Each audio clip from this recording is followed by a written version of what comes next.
If you have been around crypto for a little bit of time, or even maybe you're new, you probably have heard about ISO 20022, and you might be questioning what it is. It's okay if you are. It's basically just a messaging standard.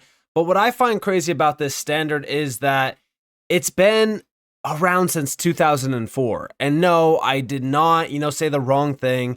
It's been around for over 20 years. We're just now finally seeing it being integrated. So if you thought that it's taken some time for, XRP or Ripple to really kind of evolve and be integrated within the system, just know that a messaging standard that is apparently set to, really kind of just revolutionize and change finance forever, it's been around for over 20 years.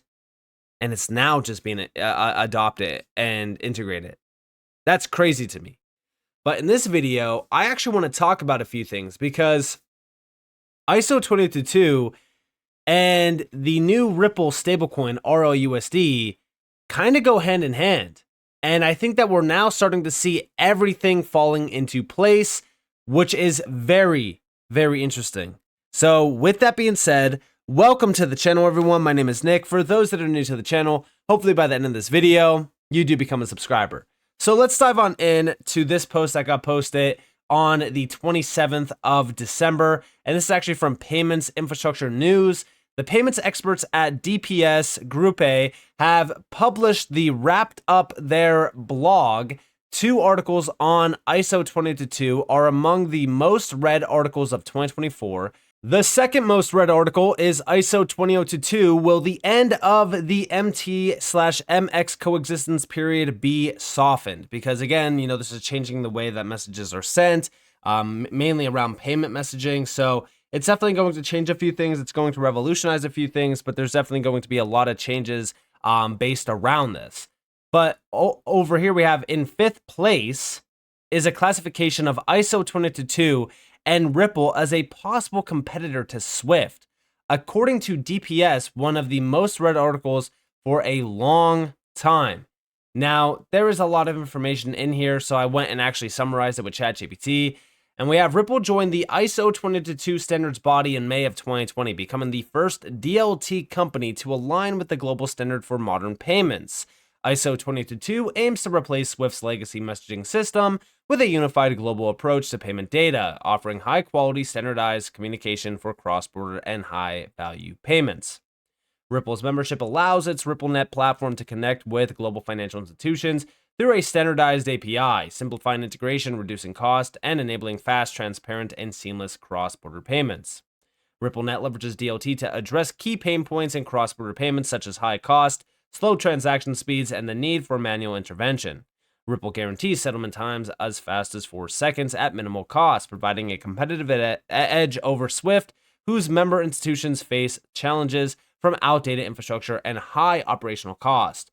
Ripple's adoption of ISO 20022 enables easier integration with existing financial systems, making it a scalable and attractive solution for the global payments industry. And yes, ISO 20022, even though it is just a messaging standard, it is for the first time in history putting a mandatory demand on institutions, banks, and all of these big players to finally integrate and really kind of start to advance their internal processes. The best part about this is you might say, Nick, that's going to take forever. They're going to have to hire IT companies to come in and train all of the employees and do this. No.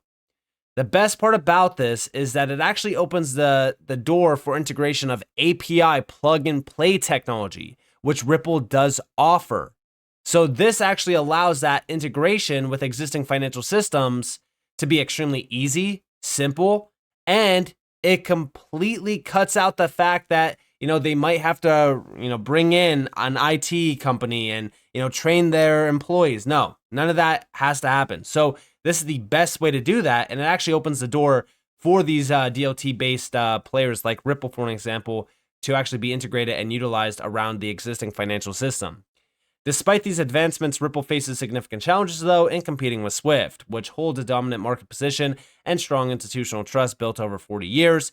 Regulatory and compliance considerations remain crucial for DLT adoption. However, Ripple's alignment with ISO 20022 strengthens its position as a viable alternative, especially as the industry evolves with trends like open banking. The ability to offer added value through data integration and secure decentralized platforms may further enhance Ripple's appeal to banks and financial institutions. And yeah, I do think that with everything changing right now around the US financial system, or not even just like the financial system itself, but even the entire landscape, right?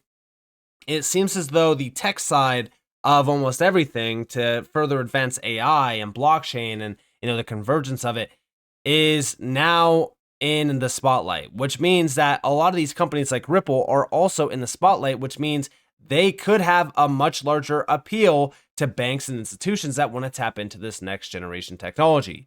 But also remember that Ripple put out a one-pager on ISO. This was a complete overview of it. And the world is converging on a new global standard, ISO 20022, the de facto global data standard for modern data or modern payments. And yeah, this is going to change the data around payments. It's going to allow it to be more interoperable, more transparent.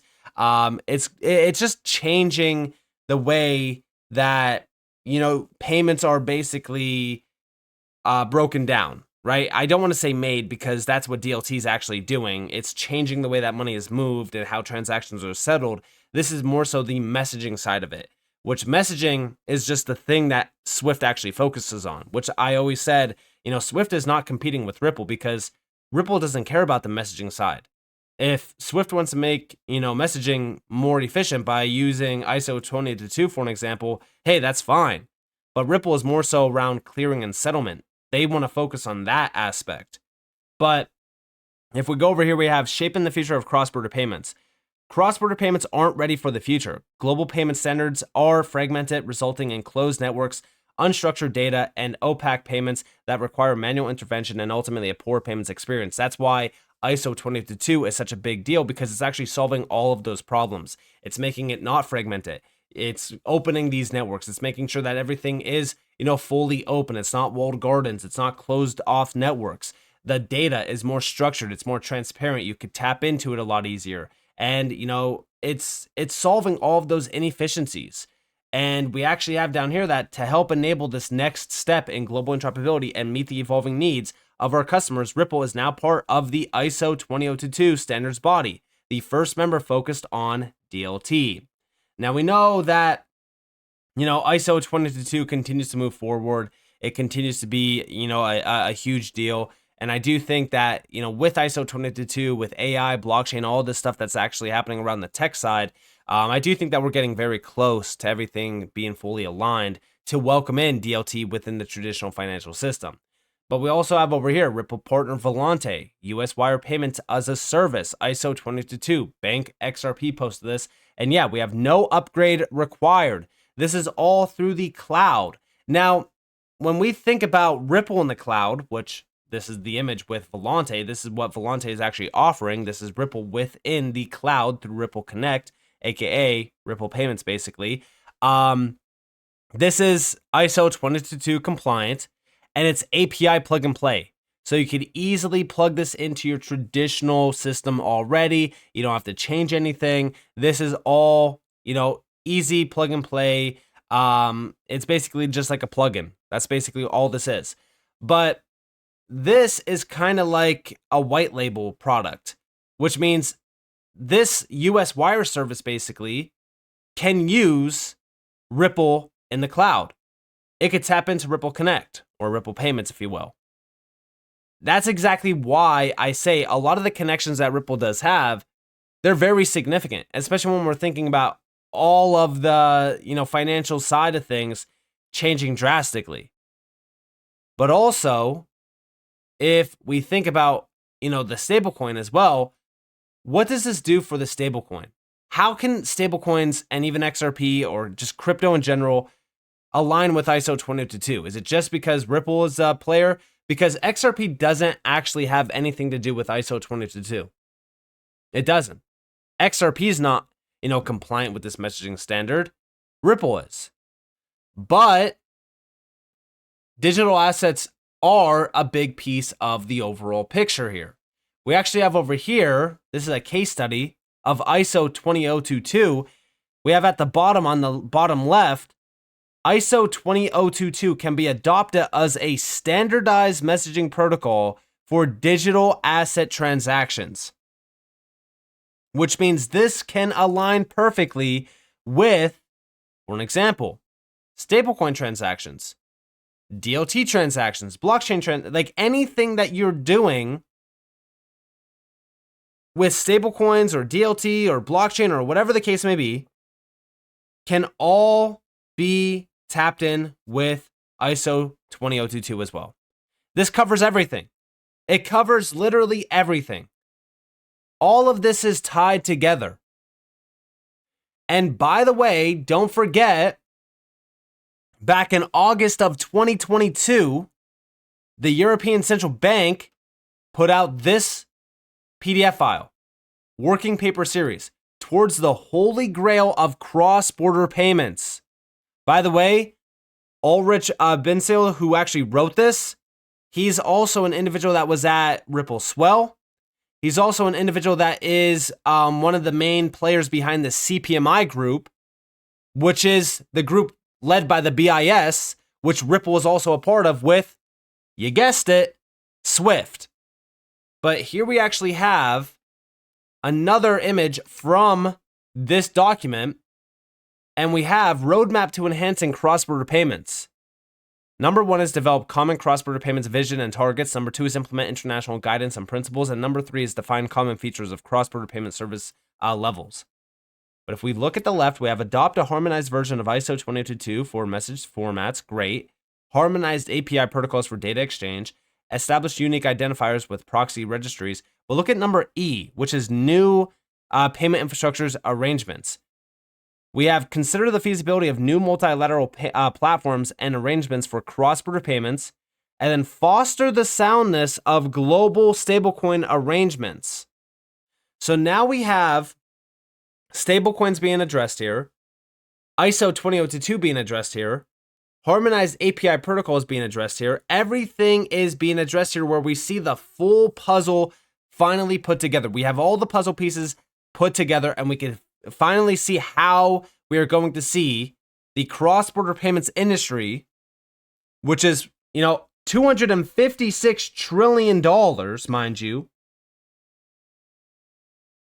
We're now seeing that all being put together on how it's going to be completely revolutionized, completely changed, and ultimately ushered in to the digital age.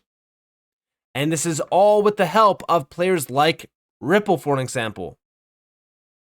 I want you guys to realize what's actually happening here, how all of this is aligning, and how big of a player Ripple is, considering the fact that they were one of the first major players on the ISO 20022 standards body utilizing blockchain and DLT.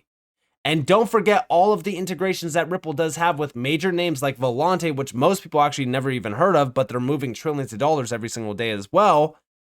All of those connections, all of those partnerships that they have allow Ripple payments, or Ripple Connect, if you will, to be easily plug and played within the traditional financial system. Focus on the much bigger picture here. Finance as a whole is changing, and all of this is tied together. So with that being said, I hope that you guys enjoyed this video. If you guys definitely leave a like, subscribe, turn notifications on because more free content. You guys are more than welcome to follow me on Twitter and join the free Discord in the description below. And with that being said, guys, this has been Nick. Thanks for watching. Peace out.